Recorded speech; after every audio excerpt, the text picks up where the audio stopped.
Hello বন্ধু বান্ধবীরা, অনিতা রান্নাঘরে তোমাদেরকে স্বাগতম। আজকে আমি নতুন রান্না নিয়ে ফিরে এসেছি। আমি আজকে বানাবো পাবদা মাছের পানি কলা।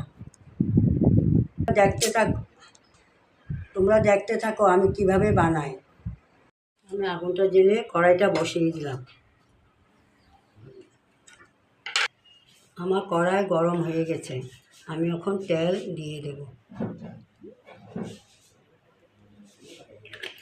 মাছগুলি অল্প হলদি, লবণ, মরিচ দিয়ে মেখে নেব।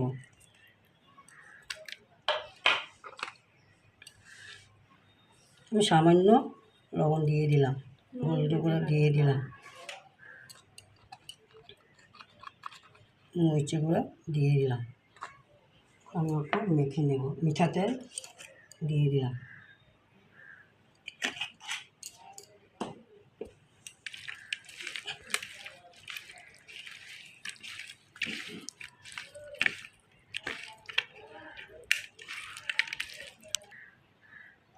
পাঁচ মিনিট আমি মেখে রেখে দিলাম। কালি জিরা দিয়ে দিলাম। আমি এখানে কাঁচা লঙ্কা আর পেঁয়াজ পেস্ট করে নিয়েছি।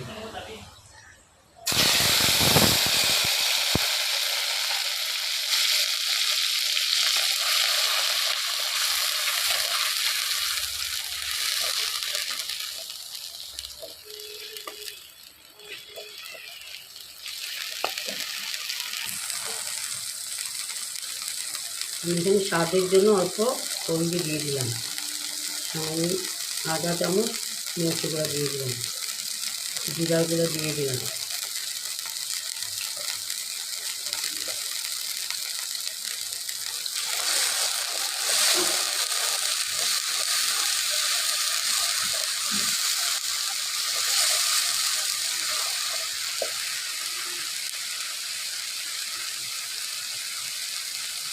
আমি টমেটো কুচিগুলো দিয়ে দিলাম। আমি এখন মশলাটা ভালো করে কষাতে হবে।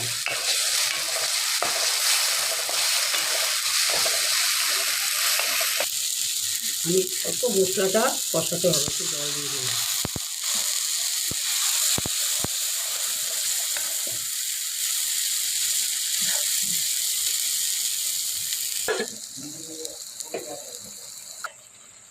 আমি এখানে সর্ষে আর পোস্ত পরিমাণ মতো দিয়ে গ্রাইন্ডার মেশিনে পেস্ট করে নিলাম।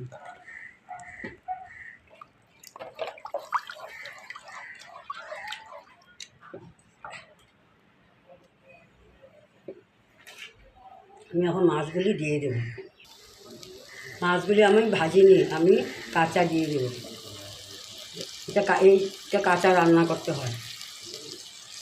এইভাবে আপনারা বানাবেন। শস্য, পোস্ত, যা যেটা দিয়ে আপনার খালিও রান্না করা যায় পেঁয়াজ বাটা দিয়ে। আমি এটা পানি কলা বানিয়েছি, তার জন্য আমি পোস্ত শস্য দিলাম।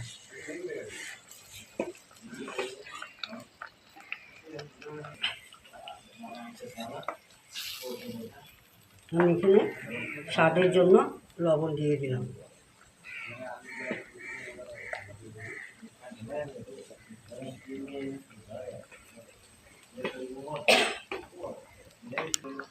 ঢাকনাটা দিয়ে দিলাম। আমার 5 মিনিট পরে আমি উল্টে দেখলাম আমি তরকারিটা কীরকম। এখন আমার টমেটো পেস্ট করাগুলি দিতে হবে।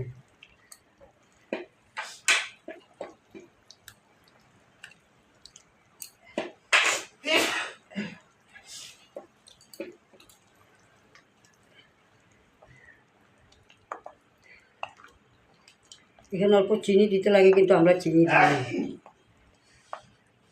বুঝছেন? আমরা চিনি দেওয়া হয়নি, আমি দিই না চিনিটা। ঢাকনাটা দিয়ে দিলাম।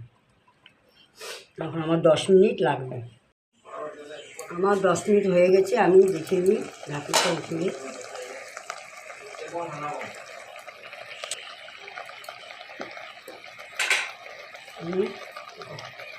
আমি উপরে কাঁচা মিঠা তেল দিয়ে দিলাম।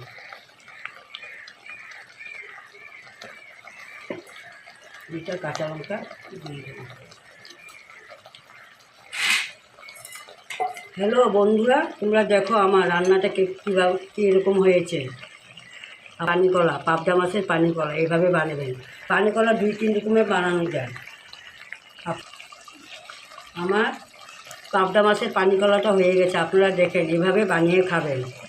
পানিকলা 3-4 রকমের বানানো যায়। একটা শস্য বাটা দিয়ে, নারকেল বাটা দিয়ে, তারপর পোস্ত বাটা দিয়ে, খালি পেঁয়াজ বাটা দিয়ে, টমেটো বাটা দিয়ে হয়। আমি আজকে পেঁয়াজ বাটা, টমেটো বাটা, তারপরে অল্প শস্য আর পোস্ত দিয়ে আমি পানিকলা বানিয়েছি এভাবে। দেখেন এখন আমার রান্না হয়ে গেছে, এখন নামিয়ে নেব। আমার পাবদা মাছের পানিকলা হয়ে গেছে। আপনাদের যদি ভালো লাগে সাবস্ক্রাইব, কমেন্ট, লাইক, শেয়ার করবা। আর এভাবে রান্না করে খাবেন, খুব টেস্টি আসবে মুখে। আপনারা ভালো থাকবেন, সুস্থ থাকবেন।